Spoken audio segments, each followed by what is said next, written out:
Hey guys, welcome back. I am so sorry I have not uploaded for a couple of days.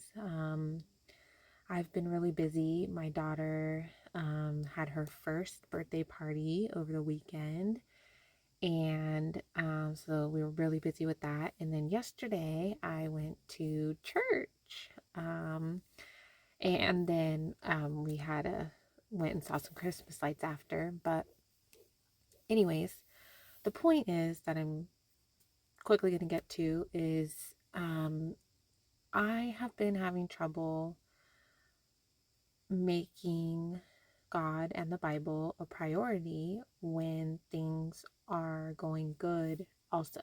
So I struggle when things aren't going good, but I also struggle when things are going good in my life. There's a lot going on right now. It's exciting. There's lots happening. My husband's family keeps getting together. We keep going and doing things. And then it was my daughter's birthday, and I have lots going on this week. And even right now, everyone is downstairs, laughing and having a good time and hanging out and eating food. And, I put my daughter for her nap, and I'm just like, I need to start reading the Bible again. I can't keep putting it off. And it's not easy, making sure that I read the Bible every day and make time for God and to pray and spend time with Him. You know, it's not easy prioritizing that. And I have been praying to God about it because I do feel a sense of guilt a little bit the past couple days. Almost like I feel like I know I should be doing it, but I'm not. And then there's a sense of a little bit of guilt that comes along with it. And I've just been praying to God to ask Him to help me, find a way to prioritize Him better, make Him a priority every day, make reading the Bible a priority every day, and to help fight the fleshly urges also, because they're pretty strong. I've lived my life a certain way for so long, and then now I'm changing it, and it's a little hard, and um obviously I'd much rather be downstairs with everyone hanging out than in my closet alone reading the Bible.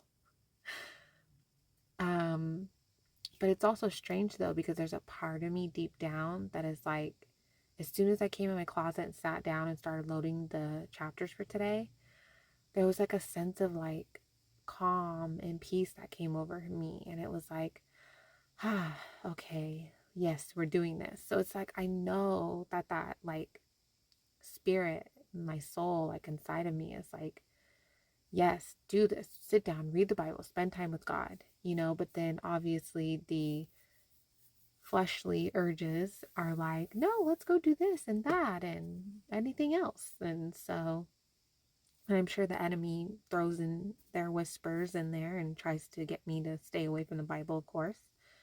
But I'm trying, and if you're struggling like I am, just try your hardest, pray, and just keep trying, don't beat yourself up about yesterday. I didn't do the Bible for the past 3 days, but I did pray. So I did pray every day, even though I didn't read the Bible. So I don't know. I'm only a few months into this new life that I'm going down in this new path to God. So I'm trying. I'm trying my best. So anyways, okay guys, let's do today's chapters. Do not return a slave to his master when he has escaped from his master to you. Let him live among you wherever he wants within your city gates. Do not mistreat him. No Israelite woman is to be a cult prostitute, and no Israelite man is to be a cult prostitute. Do not bring a female prostitute's wages or a male prostitute's earnings into the house of the Lord your God to fulfill any vow, because both are detestable to the Lord your God. Do not charge your brother interest on silver, food, or anything that can earn interest. You may charge a foreigner interest, but you must not charge your brother Israelite interest, so that the Lord your God may bless you in everything you do in the land you are entering to possess. If you make a vow to the Lord your God, do not be slow to keep it, because he will require it of you, and it will be counted against you as sin. But if you refrain from making a vow, it will not be counted against you as sin. Be careful to do whatever comes from your lips, because you have freely vowed what you promised to the Lord your God. When you enter your neighbor's vineyard, you may eat as many grapes as you want until you are full, but do not put any in your container. When you enter your neighbor's standing grain, you may pluck heads of grain with your hand, but do not put a sickle to your neighbor's grain. If a man marries a woman, but she becomes displeasing to him because he finds something indecent about her, he may write her a divorce certificate, hand it to her, and send her away from his house. If after leaving his house she goes and becomes another man's wife, and the second man hates her, writes her a divorce certificate, hands it to her, and sends her away from his house, or if he dies, the first husband who sent her away may not marry her again after she has been defiled, because that would be detestable to the Lord. You must not bring guilt on the land the Lord your God is giving you as an inheritance. When a man takes a bride, he must not go out with the army or be liable for any duty. He is free to stay at home for 1 year, so that he can bring joy to the wife he has married. Do not take a pair of grindstones or even the upper millstone as security for a debt, because that is like taking a life as security. If a man is discovered kidnapping one of his Israelite brothers, whether he treats him as a slave or sells him, the kidnapper must die. You must purge the evil from you. Be careful with a person who has a case of serious skin disease, following carefully everything the Levitical priests instruct you to do. Be careful to do as I have commanded them. Remember what the Lord your God did to Miriam on the journey after you left Egypt. When you make a loan of any kind to your neighbor, do not enter his house to collect what he offers as security. Stand outside while the man you are making the loan to brings the security out to you. If he is a poor man, do not sleep with the garment he has given as security. Be sure to return it to him at sunset. Then he will sleep in it and bless you, and this will be counted as righteousness to you before the Lord your God. Do not oppress a hired worker who is poor and needy, whether one of your Israelite brothers or one of the resident aliens in a town in your land. You are to pay him his wages each day before the sun sets, because he is poor and depends on them. Otherwise, he will cry out to the Lord against you, and you will be held guilty. Fathers are not to be put to death for their children, and children are not to be put to death for their fathers. Each person will be put to death for his own sin. Do not deny justice to a resident alien or fatherless child, and do not take a widow's garment as security. Remember that you were a slave in Egypt, and the Lord your God redeemed you from there. Therefore, I am commanding you to do this. When you reap the harvest in your field, and you forget a sheaf in the field, do not go back to get it. It is to be left for the resident alien, the fatherless, and the widow, so that the Lord your God may bless you in all the work of your hands. When you knock down the fruit from the olive tree, do not go over the branches again. What remains will be for the resident alien, the fatherless, and the widow. When you gather the grapes of your vineyard, do not glean what is left. What remains will be for the resident alien, the fatherless, and the widow. Remember that you were a slave in the land of Egypt. Therefore, I am commanding you to do this. If there is a dispute between men, they are to go to court, and the judges will hear their case. They will clear the innocent and condemn the guilty. If the guilty party deserves to be flogged, the judge will make him lie down and be flogged in his presence with the number of lashes appropriate for his crime. He may be flogged with 40 lashes, but no more. Otherwise, if he is flogged with more lashes than these, your brother will be degraded in your sight. Do not muzzle an ox while it treads out grain. When brothers live on the same property and one of them dies without a son, The wife of the dead man may not marry a stranger outside the family. Her brother-in-law is to take her as his wife, have sexual relations with her, and perform the duty of a brother-in-law for her. The first son she bears will carry on the name of the I have to say, some of these ordinances and laws that God gives the Israelites is like, oof. It's just, I don't know, kind of wild. dead brother, so his name will not be blotted out from Israel. But if the man doesn't want to marry his sister-in-law, she is to go to the elders at the city gates and say, "My brother-in-law refuses to preserve his brother's name in Israel. He isn't willing to perform the duty of a brother-in-law for me." The elders of his city will summon him and speak with him. If he persists and says, "I don't want to marry her," then his sister-in-law will go up to him in the sight of the elders, remove his sandal from his foot, and spit in his face. Then she will declare, "This is what is done to a man who will not build up his brother's house," and his family name in Israel will be the house of the man whose sandal was removed.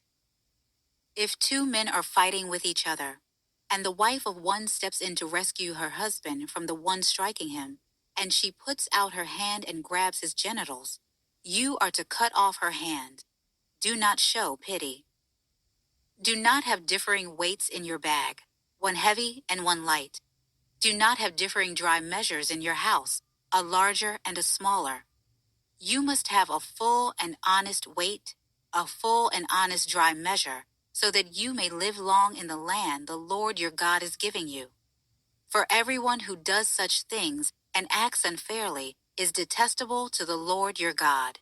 Remember what the Amalekites did to you on the journey after you left Egypt. They met you along the way and attacked all your stragglers from behind when you were tired and weary. They did not fear God. When the Lord your God gives you rest from all the enemies around you in the land the Lord your God is giving you to possess as an inheritance, blot out the memory of Amalek under heaven. Do not forget.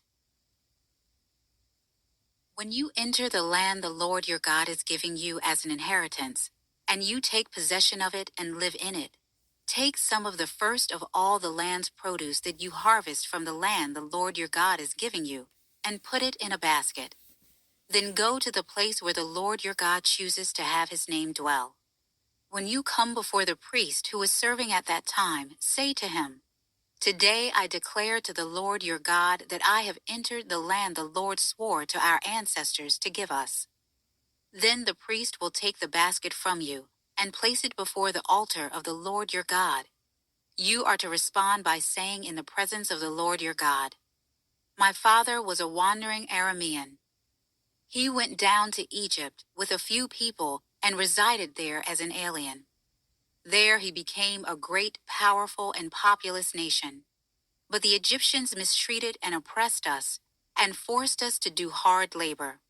So we called out to the Lord, the God of our ancestors, and the Lord heard our cry and saw our misery, hardship, and oppression. Then the Lord brought us out of Egypt with a strong hand and an outstretched arm, with terrifying power, and with signs and wonders. He led us to this place and gave us this land, a land flowing with milk and honey. I have now brought the first of the land's produce that you, Lord, have given me. You will then place the container before the Lord your God and bow down to him. You, the Levites, and the resident aliens among you will rejoice in all the good things the Lord your God has given you and your household. When you have finished paying all the tenth of your produce in the third year, the year of the 10th, you are to give it to the Levites, resident aliens, fatherless children, and widows, so that they may eat in your towns and be satisfied. Then you will say in the presence of the Lord your God, "I have taken the consecrated portion out of my house. I have also given it to the Levites, resident aliens, fatherless children, and widows, according to all the commands you gave me. I have not violated or forgotten your commands. I have not eaten any of it while in mourning, or removed any of it while unclean, or offered any of it for the dead. I have obeyed the Lord my God. I have done all you commanded me. Look down from your holy dwelling from heaven, and bless your people Israel, and the land you have given us as you swore to our ancestors, a land flowing with milk and honey. The Lord your God is commanding you this day to follow these statutes and ordinances. Follow them carefully with all your heart and all your soul. Today you have affirmed that the Lord is your God, and that you will walk in his ways, keep his statutes, commands, and ordinances, and obey him. And today the Lord has affirmed that you are his own possession as he promised you, that you are to keep all his commands, that he will elevate you to praise, fame, and glory above all the nations he has made, and that you will be a holy people to the Lord your God, as he promised. Moses and the elders of Israel commanded the people, keep every command I am giving you today. When you cross the Jordan into the land the Lord your God is giving you, set up large stones and cover them with plaster. Write all the words of this law on the stones after you cross to enter the land the Lord your God is giving you, a land flowing with milk and honey, as the Lord, the God of your ancestors, has promised you. When you have crossed the Jordan, you are to set up these stones on Mount Ebal, as I am commanding you today, and you are to cover them with plaster. Build an altar of stones there to the Lord your God. Do not use any iron tool on them. Use uncut stones to build the altar of the Lord your God, and offer burnt offerings to the Lord your God on it. There you are to sacrifice fellowship offerings, eat, and rejoice in the presence of the Lord your God. Write clearly all the words of this law on the plastered stones. Moses and the Levitical priests spoke to all Israel. Be silent, Israel, and listen. This day you have become the people of the Lord your God. Obey the Lord your God and follow his commands and statutes I am giving you today. Do not return a slave. Oh, sorry, I went back to the beginning by accident. Okay, there we have it. Um, I'm kind of not gonna lie, I'm kind of like ready to move past. Like, I feel like this book, Deuteronomy, I feel like I'm saying that way wrong. Um, it feels like just like a recap in a way of like the book Numbers that we just finished, and then just all these laws and ordinances, and then I'm just like I'm ready to kind of like get to the next, stage in the Bible. So I don't know. And I'm also like really looking forward to getting to the part about like Jesus and stuff, like, but I'll be patient. I know everything has a purpose in the Bible, and God, there's a reason he wanted all of these things to be said and told and stuff. So, but anyways, okay, guys. Well, I'm glad that I stayed and up here and read the Bible today. I just have to be more disciplined. I really do. I need to be more disciplined, and it's hard, but it's a balance. I don't know. It's difficult. I'm trying. I am trying. So I hope you guys are trying with me. Okay, guys. Well, I will talk to you guys tomorrow for tomorrow's chapters. Good night.